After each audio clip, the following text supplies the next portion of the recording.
Go for it. Oh, okay. How about I'll stand in front of them and I can point to them. The heart of the system is the switchboard right here. It's called a pegboard because we use these brass pegs to connect the instruments together. The incoming line comes in these top two terminals here, and the instruments in the depot are connected to these side terminals here. The way you move the signal around a different instrument is by moving the peg. So I'm going to connect up what's called the calling sounder right here. This instrument is called a calling sounder. It's used to get the attention of the operator. It's very loud. It's not very sensitive, but it's made to be so loud that you can hear it in the railroad depot, even if there's a steam engine or a lot of people in there.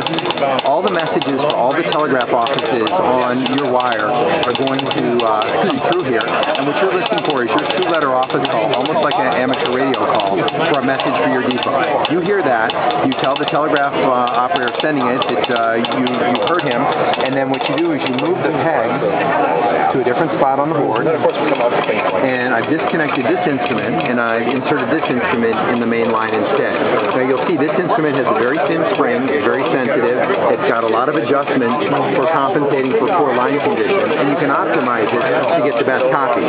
Once this instrument's in line, it repeats the signal using a battery in the depot down here. So this actually serves as a repeater or amplifier. Every time the relay energizes right there, the contact's closed and the battery here is applied to here. So the telegraph operator would sit right here, hold this right up against the ear, and type the message out on like an Underwood No. 5 typewriter. The telegraph companies used to provide a hand key like this, but that's it. And the telegraph operators used to get carpal tunnel syndrome from operating. It was a big problem. They didn't call it carpal tunnel, they called it glass arm. And what would happen is, in 1904, Horace Martin invented the vibroplex, which was a labor-saving device. Instead of using your wrist to make the code, use your fingertips.